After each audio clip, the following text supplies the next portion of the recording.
1150 കോടിയിലധികം രൂപയുടെ തട്ടിപ്പ് നടത്തിയ കേസിൽ ഹൈറിച്ച് എം ഡി പ്രതാപനും ഭാര്യയും കമ്പനി സിഇഒയുമായ ശ്രീനയും നൽകിയ മുൻകൂർ ജാമ്യാപേക്ഷയെ ഇഡി ശക്തമായി എതിർത്തു.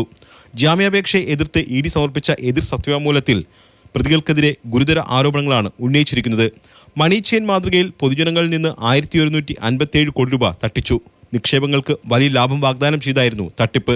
ക്രിപ്റ്റോ കറൻസിയുടെ പേരിലും തട്ടിപ്പ് നടന്നു. തട്ടിപ്പുമായി ബന്ധപ്പെട്ട് പ്രതികളുടെ വീട്ടിലും ഓഫീസിലും റെയ്ഡ് നടത്തി. എന്നാൽ റെയ്ഡുമായി പ്രതികൾ സഹകരിച്ചില്ല. റെയ്ഡ് നടക്കുമ്പോൾ ഒളിച്ചോടുകയാണ് ചെയ്തത്. അതോടൊപ്പം പ്രതികൾക്ക് ക്രിമിനൽ പശ്ചാത്തലമുണ്ട്. 19 സ്റ്റേഷനുകളിൽ പ്രതികൾക്കെതിരെ കേസ് രജിസ്റ്റർ ചെയ്തിട്ടുണ്ട്. അതിൽ 3 കേസുകളിൽ ശിക്ഷിക്കപ്പെട്ടിട്ടുമുണ്ടെന്നും സത്യവാങ്മൂലം വ്യക്തമാക്കുന്നു.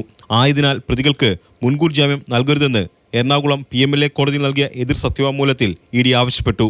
റെയ്ഡിനായി ഇഡി സംഘം എത്തുന്നതിന് മുൻപ് വീട്ടിൽ നിന്ന് മുങ്ങിയ പ്രതികൾ മുൻകൂർ ജാമ്യം തേടി കോടതിയെ സമീപിക്കുകയായിരുന്നു. റെയ്ഡിനു ശേഷം പ്രതികളുടെ 212 കോടി രൂപയുടെ സ്വത്ത് ഇഡി മരവിപ്പിച്ചിരുന്നു. മാതൃഭൂമി ന്യൂസ്, കൊച്ചി.